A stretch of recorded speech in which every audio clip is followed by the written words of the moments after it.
Hello, my name is Matt Harris, and I'd like to take about 10 minutes to tell you a little bit about my book, Seeing Through Blindness.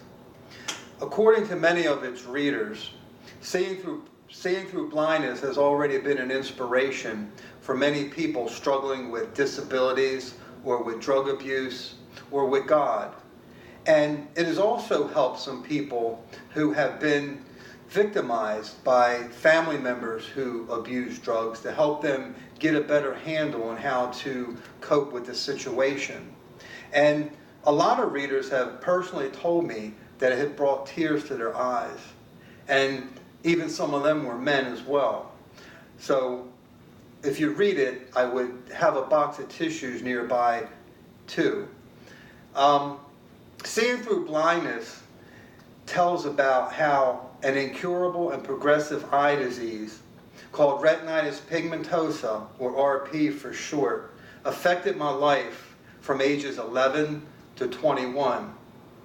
And during that time, my RP went undiagnosed, and as a result, it wreaked havoc in my life.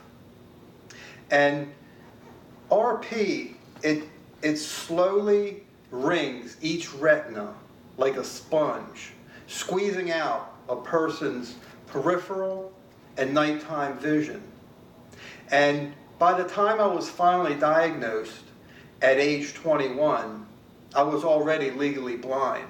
And as my book will attest to, that was about the only thing legal about me back then. But about a year after I was declared legally blind, I discovered that I was also plagued by another kind of blindness, far worse than physical blindness, and that was spiritual blindness. And Jesus Christ is the only cure for spiritual blindness. So on December 12, 1982, I surrendered my life to Jesus Christ, placing my trust in Him for my eternal salvation. On that day, God began to show me how His grace is sufficient and how His strength is made perfect in my weakness. And even though only 1% of my eyesight now remains and everything is blurred, I'm still seeing through blindness by the light of Jesus Christ, my Lord. In a moment, I'm going to recite 2 passages from my book. But before I do that, I would like to quote a short excerpt that a reader gave my book on Amazon. And the reader writes, on top of dealing with blindness, the problems with drug addiction and questioning your faith, make this book one in which many people can relate to on some level. Definitely a recommended read. You won't be disappointed. And if you decide to read Seeing Through Blindness, I hope you won't be disappointed either. Now, in just a moment, I'm going to be reciting 2 passages from my book. And the first passage tells about an incident that occurred during Little League season when I was 11 years old. And if you take a look at me, you can tell that when I was 11, that was quite some time ago. And that's also when I first started noticing symptoms from my RP.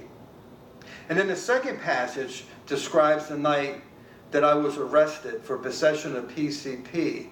And that occurred when I was 19 years old. And by then, I had already been abusing drugs and alcohol for about 6 years. So now, here's the first passage. On a bright, clear day, I stood in right field, brandishing my brand new baseball glove, armed to the teeth with several pieces of bazooka bubblegum.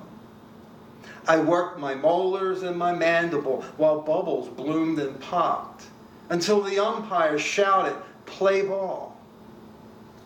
Our pitcher threw wildly, walking the first 3 batters in a row on 12 straight pitches.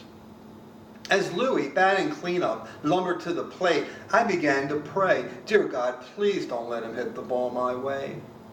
But God said no to my prayer and yes to Louis Paul's instead. Deep to right field, the blast sailed over my head. I never saw it, not even a glimpse.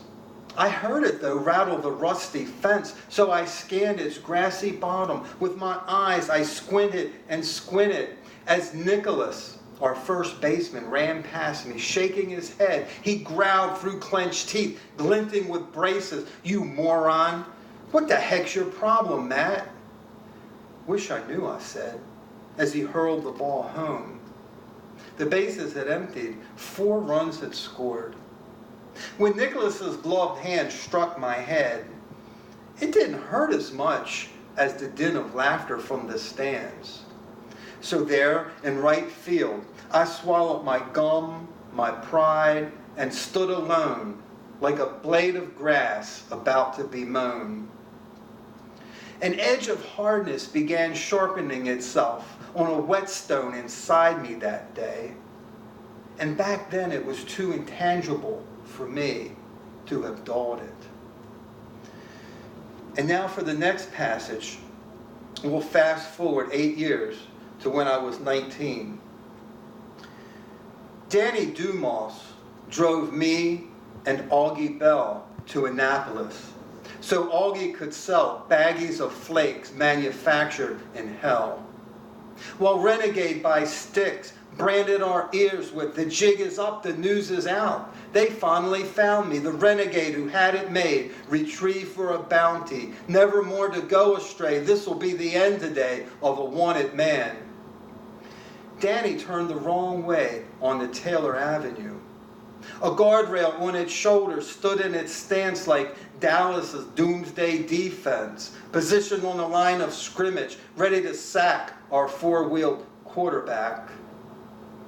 Horns blew from cars rather than from the band, while firestones screeched rather than applause from fans.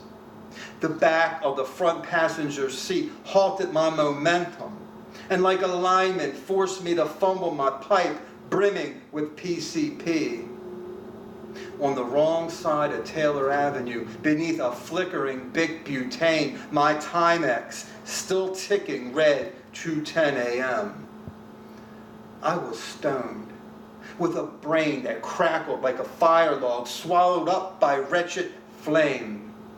As warning sounded in my mind, "Toss the dope, run, Matt, run." But toss my dope? Nope, I don't think so, as I loitered by the wreck, shackled in the shadows of dependency. PCP and I had no grounds for divorce, not even a chance for separation. Such were the bonds of my addiction. I huddled with the team as Annapolis dispatched its team, adorned in badges and blue. When the jail cell door slammed shut that night, I had no idea how long before it might open again. If you would like to learn when that jail cell door opened again, then I encourage you to order your copy of Seeing Through Blindness. And you can do that by visiting my website. And my website is seeingthroughblindness.com. Again, that's seeingthroughblindness.com. And the book there is available in both paperback and digital versions for the Nook and for the Kindle.